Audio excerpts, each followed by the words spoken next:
Hay asuntos importantes, pero que la población no los percibe. Por inclusive el medio informativo privado, que son los medios de comunicación, no necesariamente están obligados a informar estas cosas, pero el Congreso sí está obligado. Entonces tiene que haber una política de comunicación eficaz y efectiva, no pensando simplemente en el ciudadano de la costa, sino pensando en el ciudadano más alejado de la capital.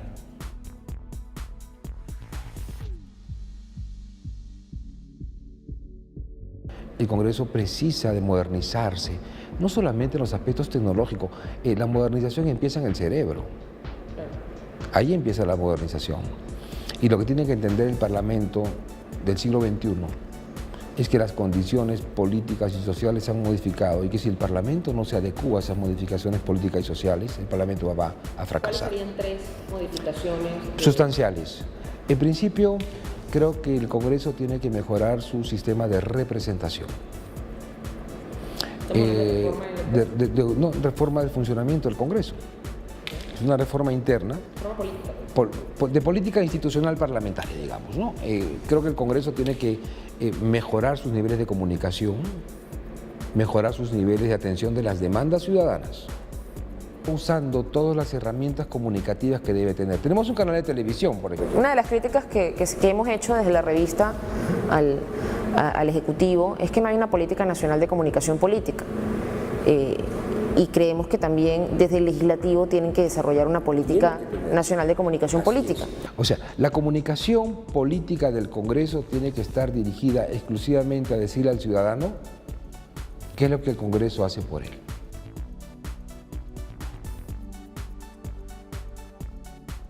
Pero ¿hasta qué punto se ha desarrollado o se pretende desarrollar una política que simplifique, que lleve al lenguaje del ciudadano de a pie lo que ocurre en el Congreso? Porque muchas veces es una información difícil de digerir. Sí, el lenguaje.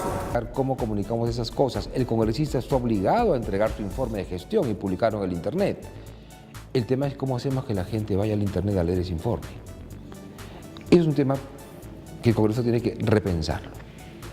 El hecho, por ejemplo, de que el Congreso aprenda cómo poder canalizar las demandas ciudadanas al gobierno. Indicadores de gestión, el que tenemos en la mano, que estamos ya entregándolo, pero también tiene que haber reformas en cómo está organizado el sistema de representación parlamentaria. Entonces tiene que haber un mecanismo por el cual se centralicen las demandas sociales y se haga un seguimiento permanente de las demandas sociales ante los órganos del gobierno. Eso es parte de la modernización que tenemos que hacer.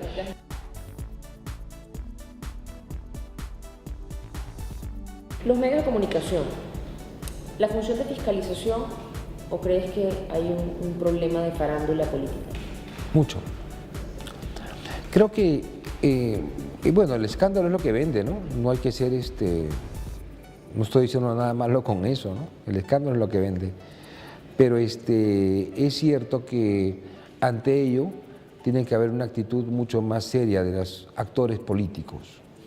Creo que parte de la crisis de la clase política en general, que ya es permanente durante tantos años y que no se puede ocultar, radica en que nuestros políticos tienen que tomar los temas con mucha más información, de una manera más didáctica también, porque cuando la clase política da malos mensajes a la población, quienes se debilitan son los propios políticos. Se debilita la clase política. Cuando la gente no cree en el político, deslegitima al político y a sus políticos y a sus instituciones.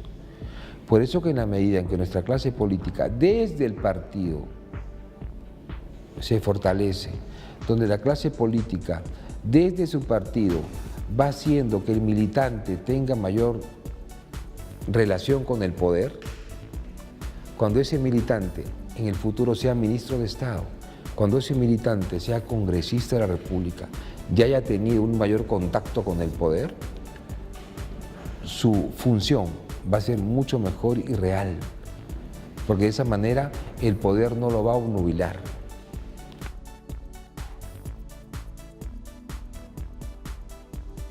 Ha faltado un poco hablar sobre los logros que se ha tenido en este periodo, porque así como el Congreso tiene la función de fiscalizar al Ejecutivo, no es menos cierto que la opinión pública tiene que tener la opción de poder fiscalizar al Congreso.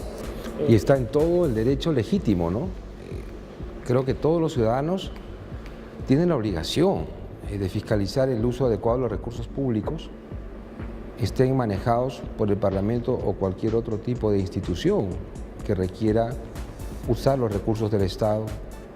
Hay una decepción en el ciudadano de a pie sobre el uso de los recursos públicos, sobre la percepción de que la corrupción está carcomiendo todas las instituciones e incluso todas las instituciones, más allá de las instituciones formales, las instituciones que se mantienen al margen, como los actores sociales, las ONGs, los canales de televisión e incluso los partidos políticos, ¿no? O siendo los partidos políticos pues el centro de...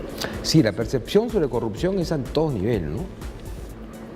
Y la institución pública y el funcionario público, inclusive la información que se maneja sobre el comportamiento de algunos actores de la actividad privada, coinciden, Odebrecht por ejemplo, ¿no? Coinciden en el tema de la corrupción, y creo que es una función primordial del funcionario público en saber transmitir que la corrupción es una lucha permanente en todos los niveles. Perú Compras, de hecho, con el caso Saavedra salió a relucir el tema Perú Compras y después sale a relucir con el tema de las computadoras nuevamente Perú Compras. Claro. ¿Dónde está la fiscalización? Se trató de hacer un símil entre la crisis que generó el exministro de Educación con el programa de compras que estaba haciendo el Congreso, y eso generó una explosión política mediática, más no legal, porque se cumplieron los procedimientos, etcétera, etcétera. Hubo algunos riesgos que se tomaron en cuenta para que la compra no se realice, pero en fin, no se llegó a comprar, de tal manera de que se trató de reducir el tema mediático. Por eso yo hablé de una crisis mediática más no una crisis de carácter legal. Pero el tema va mucho más allá. El sistema de Perú Compras, por ejemplo, se han adquirido más de 2.000 millones, entiendo, de compras y ventas por el sistema de catálogo electrónico.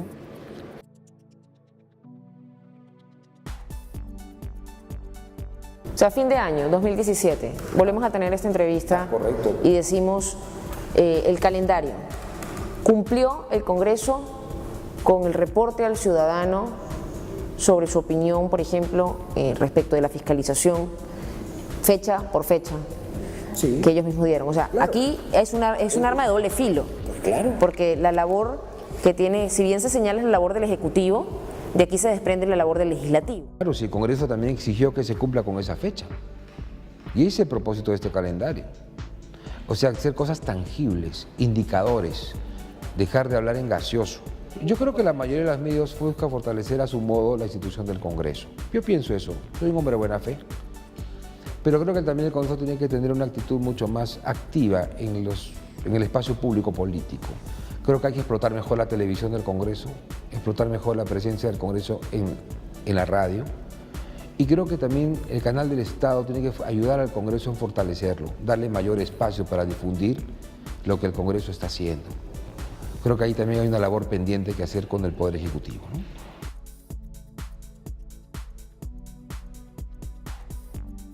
El papel del Congreso como aglutinante, o sea, el Congreso se supone que tiene que ser el corazón de la democracia, el corazón de la diversidad, de la peruanidad completa, más allá de mayorías o minorías, se trata finalmente de conseguir ese espacio de tolerancia.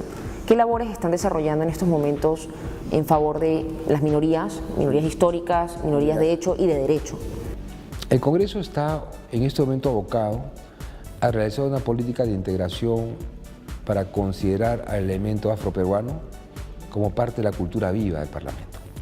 Estamos por relanzar el Museo Afroperuano del Congreso, en coordinación con la UNESCO, el Ministerio de Cultura, de manera de revalorar este segmento tan importante de la negritud del Perú para con nosotros.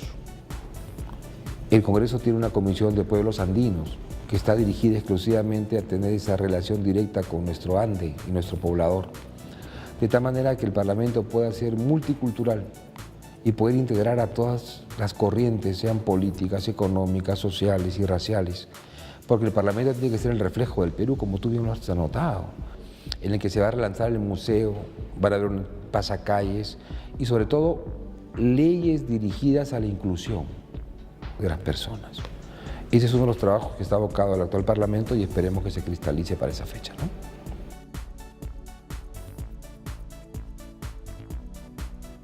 Vamos a suponer que el Congreso es el Perú. Bien. Si el Congreso es el Perú y hay unas deficiencias en el Congreso, ¿cómo se están realizando esos cambios que pudiesen ser emulables de esta microescala que es el Congreso, claro, a la macroescala que es el país? Que ahí sí puedes... Mira, por ejemplo, nosotros tratamos de mejorar los niveles de comunicación con la población y para eso pensamos en el intermediario que son los medios de comunicación. Nosotros lo que estamos haciendo, por ejemplo, estamos nutriendo de información a los periodistas, productores de programas políticos, con documentos que enriquezcan el debate. Estamos generando productos para que los medios de prensa tengan una información más sólida, para que los debates entre los políticos se realicen con mayor conocimiento de causa. Por ejemplo, este calendario que estamos mostrando acá es el primer calendario de su estilo, es un calendario parlamentario donde se establecen las fechas, donde la institución pública del Poder Ejecutivo, organismos autónomos constitucionales, etcétera, tiene la obligación de informar al Parlamento. Ahora tenemos calendarizada la fecha en que están obligados a informar al Congreso o a las comisiones o al Pleno, o en forma presencial o mediante forma escrita, cosa que antes no existía. Estamos ahora publicando... ¿Tiene la oportunidad al acceder sí, a este calendario? ¿También está electrónico? También está el electrónico. De saber en qué momento el Ejecutivo debería rendir cuentas A la comisión, y si el al Pleno. Ejecutivo está haciendo su función, puede vigilar a su vez al Legislativo si cumple la función de fiscalización. Claro, esa es una herramienta, por ejemplo, que ha sido distribuida a todos los jefes del sector público nacional, está siendo distribuida a todos los actores periodísticos, escritos, televisivos y radiales, de tal manera de que se enriquezca el debate y la calidad del debate político en los medios de comunicación. Pero no solamente eso. Por primera vez hemos publicado la escala de descuentos de los congresistas por inasistencias al Pleno y a las comisiones. Por ejemplo, hoy los parlamentarios solo pueden justificar su inasistencia por motivos de enfermedad y por motivos de viaje oficial autorizados por el Congreso. Antes eso no era así, hoy eso cambió. Entonces, estas políticas de carácter interno lo hacemos ¿para qué? Para reforzar la institución del Congreso, independientemente de quiénes sean sus actores.